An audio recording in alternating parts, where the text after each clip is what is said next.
What's going on? Welcome to the channel. Welcome back to the channel for that matter. If you are brand new here, and yeah, it's a little bit different in today's review because I'm actually in the car right now as I've just gotten out of seeing Sony / in partnership with Marvel's latest movie, and that is Morbius. And I can't believe that it's actually finally been released. But if you're unfamiliar what the premise of Morbius is all around, it's essentially around Dr. Michael Morbius, who is played by Jared Leto in this movie, essentially is on kind of death's door. He's about to die, and he decides, well, actually, why not try something sort of a cure? And let's go get some bat to kind of like suck into his blood, and by doing that, it certainly helps to try recover him, but he also gains a dose of like vampirism as well at the same time. Well, I can truly say it's underwhelming. I'm not going to lie. I don't think it deserves as like bad as it's been getting at this point, but there's definitely a lot that doesn't help it. So the movie itself is actually directed by Daniel Espinosa, who I have seen a movie of his he directed called Child 44, and that movie is actually awesome, a little bit underrated in my personal opinion. And the writers of Morbius is Sazama and Burk, Sharpless, if I've got that correctly. And they haven't done really anything impressive in terms of their previous writing. They've done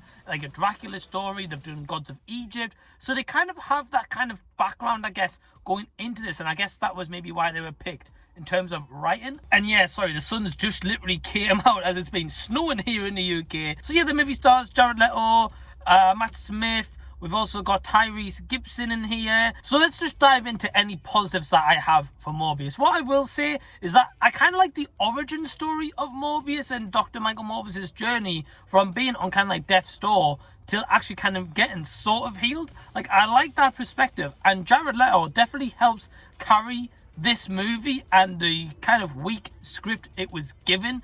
I actually really enjoyed that element, and I really prefer him better as Morbius than the Joker in the DC, for sure. And at times, I will admit that there's some visuals in here that were quite impressive and that I really liked. And I thought that I kind of had a different style to the visualization it brought to the screen, and how he gains from the bats like this supersonic kind of hearing, and then also how the screen goes into like these kind of wavelengths and sonic wavelengths when he's listening out for something or he's trying to kind of pinpoint a moment.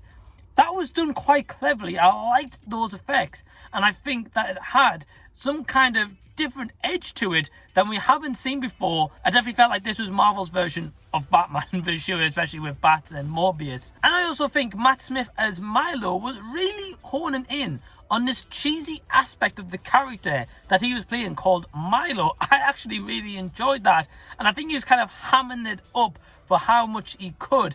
And yeah, I think those were really the best aspects of this. So what I will say in terms of my negatives for this movie is Adria Arjona, who plays Martine Bancroft. I felt like she was wasted in her character, wasn't really given enough development to the point where you really cared about her, because the thing is, she's Dr. Martine Bancroft, who's the assistant to Dr. Michael Morbius, and yeah, I really didn't care for her character at all. I felt like she was underwritten, weak, and underutilized. And the issue is for me, when Dr. Michael Morbius is, say, flying through the air or a part of one of these action scenes, for example, the kind of like gravity and force and the supersonicness of his movements as he's, say, taking down a character is done so quickly, you can't fully make out his character. So in a sense, it's kind of like a lot of blurry action that you're seeing, and they're meant to be this really cool, like in-depth action scene that you're really meant to buy into and be like,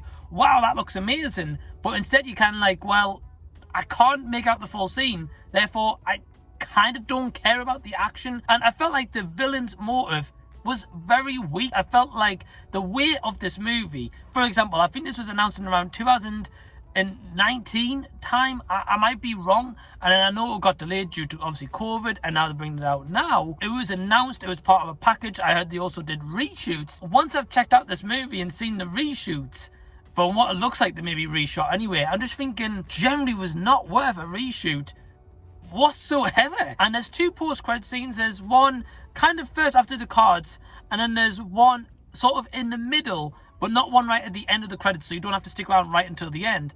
But the two post-credit scenes, post-credits were underwhelming.